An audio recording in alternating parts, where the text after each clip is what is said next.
هامش مؤتمر تعليم الكبار في الوطن العربي المنعقد بجامعة عين شمس. بيسعدنا أن يكون معنا الأستاذة الدكتورة محبات أبو عميرة، الأستاذة بكلية البنات جامعة عين شمس والعميدة السابقة لكلية البنات. في البداية برحب بك دكتورة محبات. دكتورة، حضرتك كنت مشاركة بورقة متميزة في هذا المؤتمر، يا ريت لو نعرف من حضرتك باختصار أهم معالم هذه الورقة. اهلا بيكم الاول في جامعه عين شمس.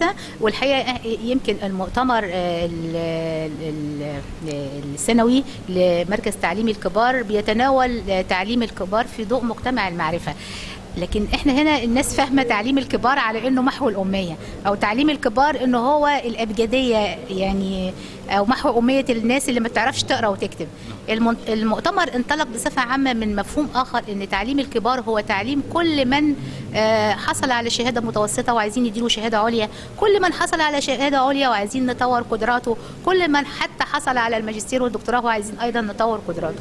من هذا المنطلق انا قدمت الحقيقه ورقه بعنوان نحو رؤيه مستقبليه لتعليم الكبار في ضوء الثوره المعلوماتيه. حاولت اصول واقول زي ما بيقولوا كده في دول العالم المتقدم عشان اشوف ايه ثوره المعلومات وبيعملوا ايه العلاقه بين ثوره المعلومات وتعليم الكبار. فلقيت مثلا حضرتك في التجربه الامريكيه اهم حاجه عندهم هو قطاع الزراعه. طب ليه قطاع الزراعه؟ لان الزراعه فيها انتاج، والانتاج بيزود الاقتصاد، والاقتصاد بيؤدي الى الاستقرار في البلد. فيعني هندي مثال الرئيس باراك اوباما حينما ذهب الى الكونجرس الامريكي في التنصيب، وكان في مشكله الحقيقه انه عنده الدين الامريكي او الاقتصاد بيقع، فالتف حوالين المعارضه وقال لهم ساعدوني ان احنا نرفع الاقتصاد، وعلشان نرفع الاقتصاد لازم نركز على قطاع الزراعه، وعلشان نركز على قطاع الزراعه لازم نشوف ايه اللي مطلوب. فاحنا نستخدم كل انواع التكنولوجيا وكل انواع التعلم الالكتروني والتعلم على البعد في ان احنا نرتفع بمستوى الاقتصاد، لان هناك علاقه حضرتك بين ارتفاع النمو الاقتصادي في اي بلد وبين الاستقرار السياسي. دي نقطه. النقطه الثانيه الحقيقه في الهند حضرتك عارف انها تجاوزت المليار من السكان، ودوله مكتظه بالسكان، ولكنها عندها الاهتمام بالبرمجيات والاهتمام بالتعلم الالكتروني.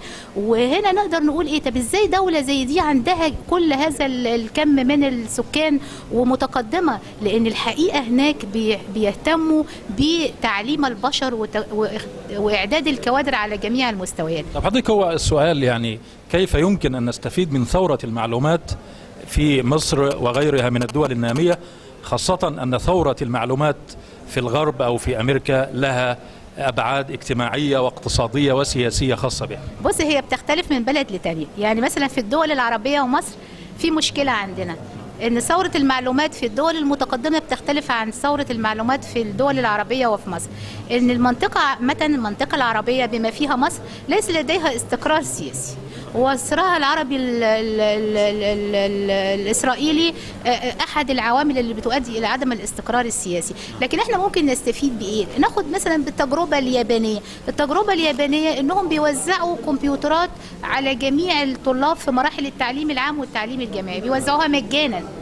عشان كده في يعني الطلبه عندهم احساس وعندهم انتماء وعندهم اتجاه ايجابي ناحيه دراسه التكنولوجيا، لان انت بتديني، فانا عايزه كده، انا محتاجه ان الحكومه المصريه وان وزاره التربيه والتعليم ووزاره التعليم العالي بالذات للطلاب الفقراء، لان انا يهمني ان الطالب الفقير ماليا ولا غني عقليا ان هو يبقى معاه جهاز كمبيوتر.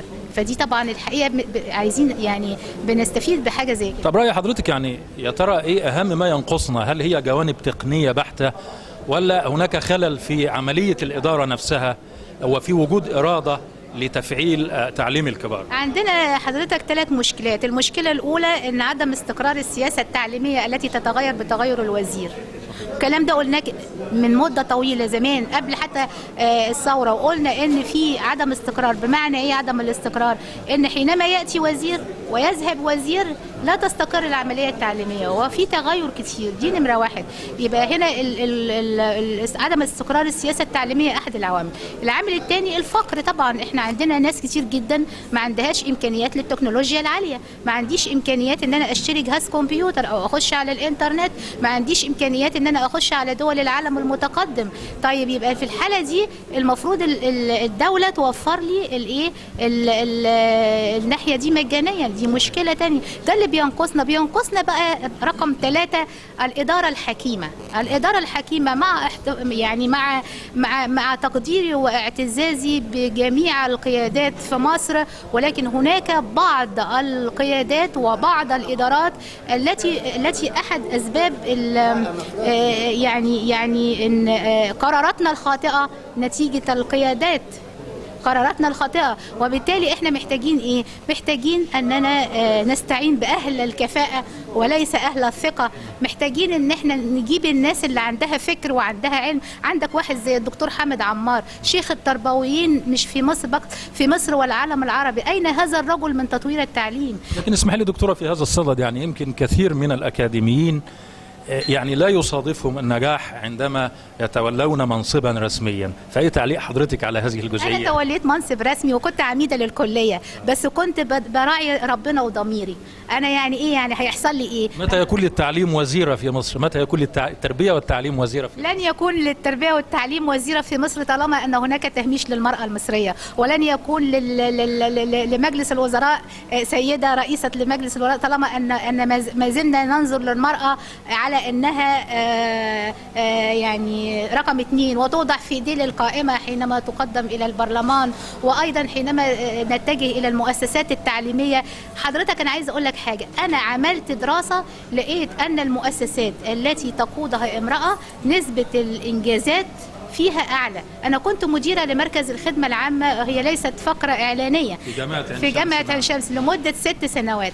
أول ما دخلت المركز كانت ميزانيته 1 2 3. بعد ما سبت المركز بعد 6 سنوات كانت ميزانيته ايه؟ هو ده اللي انت تقدر تقول عليه ان ماذا قدمت من انجازات علميه وانجازات اكاديميه وانجازات ماليه. يعني زودت المكان بايه؟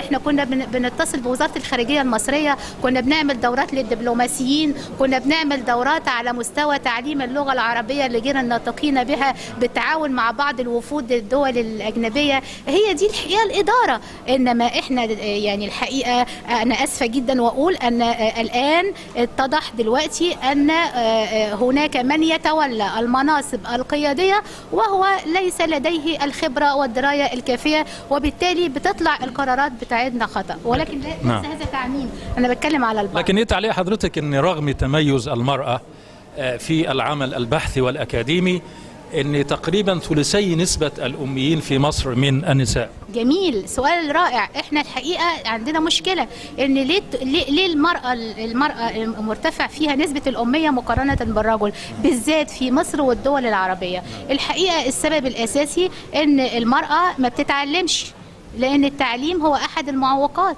عدم التعليم هو أحد المعوقات. نمرة 2 إن دلوقتي في ظل الظروف الاقتصادية إن بيشغلوا البنت سواء في البيت أو في المصنع أو في المزارع ويخلوها تتسرب من التعليم. نمرة 3 أننا لسنا لدينا خطة لمواجهة الفتيات المتسربات من التعليم، ليس لدينا خطة لمواجهة محو أمية المرأة. أنا عملت مشروع وما كملناهوش، اللي هو إيه بقى؟ إن أنا قلت أنا هاخد كل الجمعيات الأهلية في مصر، ولما كنت الحقيقة مدير لمركز الخدمة العامة هاخد الجمعيات الأهلية في مصر وأخلي كل جمعية تمحي لي أمية مثلا 50 سيدة في فترة زمنية معينة. خلال سنة واحدة أستطيع أن أنا أمحو أمية أكثر من 20,000 سيدة، وهذا الحقيقة مشروع في غاية الأهمية. فزي ما بقول لحضرتك إن إحنا دلوقتي مشكلتنا في محو أمية المرأة أننا يعني ليس على خريطة اهتمامنا لا المرأة في محو الأمية، ولا المرأة في البرلمان، ولا المرأة في مواقع صنع القرار، ولا المرأة في مجلس الوزراء. كم سيدة في مجلس الوزراء؟ لكن في رأيك ما ينقص يعني حل مشكلة أمية المرأة؟ هل غياب الدافعية الذاتية لدى المرأة؟ هل غياب أنا هقول الخطة حاجة، العامة؟ هو الحل يتمثل في إيه؟ خلينا نقدم حلول افضل. ان احنا عايزين مثلا لو هي هنمحي اميتها، يا ريت ان احنا نحط لها المكان جنب البيت. هي ما عندهاش وسيله مواصلات، هتتحرك ازاي؟ دي نمره واحد. بعض الاسر وبعض الناس في الارياف مش عايزين الست يشوفها راجل، هم حرين، هذه حريه شخصيه. يبقى في الحاله دي اجيب لها سيده تمحو اميتها، يعني واحده ست هي اللي تدرس لها، مفيش مشكله. في بعض السيدات بيحبوا يبقوا منقبات، اهلا وسهلا، مفيش اعتراض. وبالتالي احنا عايزين، المهم المنتج في الاخر، ان احنا عايزين نقلل من نسبه الاميه لدى المراه المصريه الحقيقه التي لم تحدث في اي دوله من اي دول العالم. طيب اخيرا، تعليقك او تقييمك لتعليم الكبار في مصر، هل تعليم الكبار يحتاج الى تعليم كبار ام انه يكفي بحد ذاته؟ انهي تعليم كبار، اللي هو الابجديه ولا تعليم الكبار التاني؟ بس احنا تعليم الكبار ما بنقصدش الكبار على مستوى الدوله، احنا بنتكلم على تعليم الكبار اللي هم تعليم الناس اللي بننمي قدراتهم ومهاراتهم. يعني هدي لحضرتك مثال، لو انا عندي دكتور في مستشفى، انا محتاجه اديله دورات تدريبيه وهو داخل المستشفى، ده انا باهله لتعليم افضل. اللي عندي المهندس، انا ابني مهندس بياخد دورات تدريبيه، بيدوا له تفرغ وبيدوا له اجازه. يعني لا، انا مش عايزه كده، انا عايزه ان يتم التدريب داخل المؤسسات، بس بشرط ان انا اوفر له الادوات اللازمه، واوفر له وجبه يتغدى بيها او يعني يتناولها. وفي نفس الوقت في كل مؤسسات الدوله ابقى احس ان احنا بنعمل تدريب، زي مثلا تدريب المدرسين علشان بيتدربوا لازم ياخدوا اجازه ويروحوا يتدربوا في كليات التربيه او في مؤسسات تربويه. لكن ربط تعليم الكبار في مصر بمحو الاميه، يعني الا يشكل هذا نوعا من العبث او نوع من يعني الملهاه، على اساس ان هناك تباينا واضحا بين المقصود بتعليم الكبار في المستويات العليا وبين يعني فك الخط او محو سؤال حلو قوي. انا بتمنى بقى يعني دكتور محب يكون سمعنا، ان يكون هناك توصيه في هذا المؤتمر، والدكتور محب اهو قدامي، يا ريت يكون توصيه في هذا المؤتمر ان احنا نفصل بين تعليم الكبار وبين محو الاميه. تعليم الكبار يكون يعني اشمل واوسع، ومحو الاميه لوحده. وايضا على المستوى الرسمي، وعلى المستوى الرسمي فصل الهيئه العامه لمحو الاميه عن تعليم الكبار. الهيئه العامه لمحو الاميه لتعليم الكبار. أنا بسأل السؤال، ماذا قدمت الهيئة العامة لمحو الأمية وتعليم الكبار على مدى ال5 سنوات الأخيرة؟ هل انخفضت نسبة الأمية في مصر؟ هل انخفضت نسبة النساء في مصر؟ ما هو دور الهيئة العامة لمحو الأمية وتعليم الكبار؟ أنا عايز بس حد يجاوبني على هذا السؤال. إذا كان الهدف هو إن هي بتمحو أمية الأميين سواء كان رجل أو امرأة، فقول لي الإحصاءات وما لها من دلالات وأرقام هي التي تتحدث عن ما تقدمنا إليه. علشان كده أنا بقول إحنا محتاجين زي ما قلت حضرتك إن الهيئة العامة لمحو الأمية وتعليم الكبار ممكن تكون هيئة مستقلة عن تعليم الكبار، ويبقى تعليم الكبار ده يعني نسيبه بقى وفقا لمجتمع المعرفة وثورة المعلومات. إذن في الختام بنتوجه بالشكر إلى الأستاذة الدكتورة محبات أبو عميرة، الأستاذة بكلية البنات والعميدة السابقة لكلية بنات جامعة عين شمس.